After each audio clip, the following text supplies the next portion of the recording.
हर हर महादेव। आज की कहानी है चतुर बहु और उसके 3 प्रश्न। प्राचीन समय की बात है। किसी गांव में एक व्यापारी रहता था। उस व्यापारी का घर गांव की सीमा पर था। परिवार में उसकी पत्नी, उसका बेटा तथा बहू रहते थे। एक दिन व्यापारी का बेटा तथा ससुर व्यापार के काम से गांव के बाहर गए हुए थे।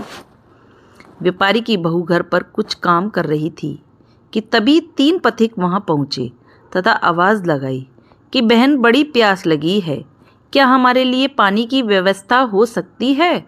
व्यापारी की बहू ने सोचा कि मेरे पति व ससुर बाहर गए हैं तथा ये अनजान पथिक हैं। पानी देने के लिए घर से बाहर जाना ठीक न होगा।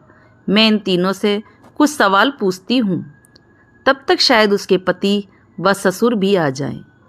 ऐसा सोचकर उसने अजनबी पथिकों से कहा कि आपको मेरे प्रश्नों का उत्तर देना होगा, तभी पानी दे सकती हूँ, अन्यथा नहीं।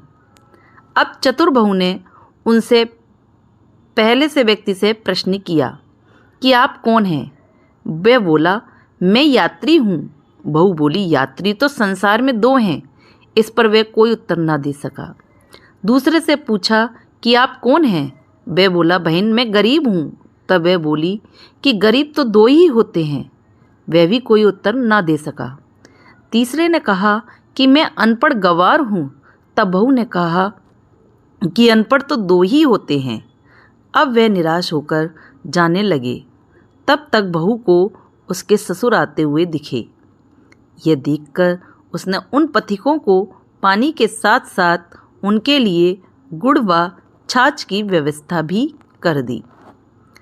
उन पथिकों ने उसे आशीर्वाद दिया और चले गए।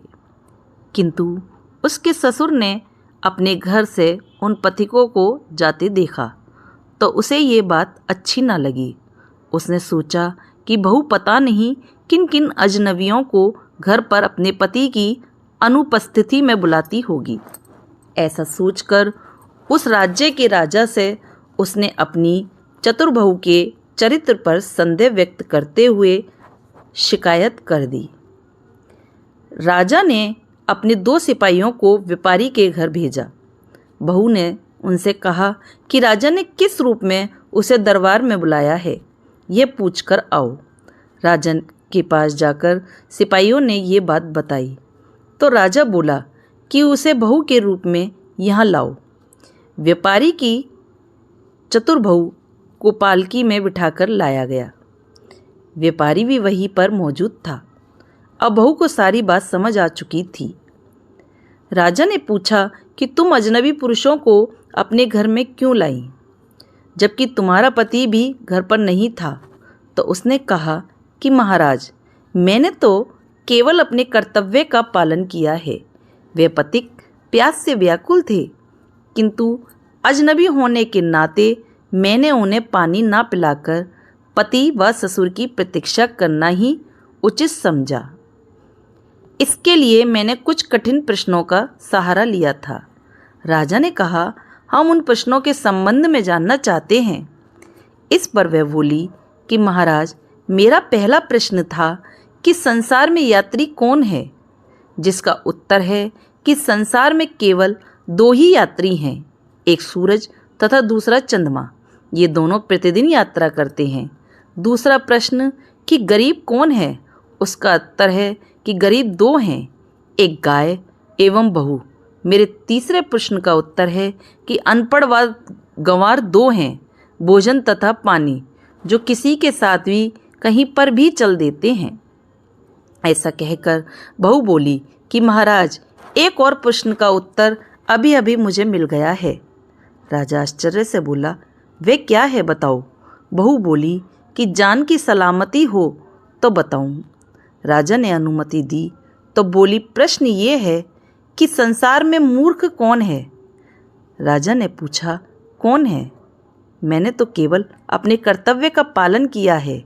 वे पथिक प्यास से व्याकुल थे, किंतु अजनबी होने के नाते मैंने उन्हें पानी ना पिलाकर पति व ससुर की प्रतीक्षा करना ही उचित समझा। इसके लिए मैंने कुछ कठिन प्रश्नों का सहारा लिया था महाराज, किंतु संसार का दूसरा मूर्ख इस राज्य का राजा है, जिसने मुझे बहू के रूप में तो स्वीकार किया, किंतु बहू की मान मर्यादा का जरा सा भी ख्याल न रखते हुए भरी राजसभा में बुलवा लिया। ऐसा सुनकर राजा को बड़ा क्रोध तो आया, किंतु शांति से सोचने पर उसे वह बात उचित ही प्रतीत हुई। राजा ने उसकी चतुर बहू की खूब प्रशंसा की तथा उस व्यापारी को बिना सोचे विचारे कोई कदम न उठाने की सलाह दी तथा चतुर और होशियार बहू को ढेर सारा उपहार देके ससम्मान विदा किया। दोस्तों, इस चतुर बहू की कहानी आपको कैसी लगी? यदि आपको मेरी कहानी पसंद आए तो लाइक और सब्सक्राइब ज़रूर करें और देखने के लिए आपका धन्यवाद।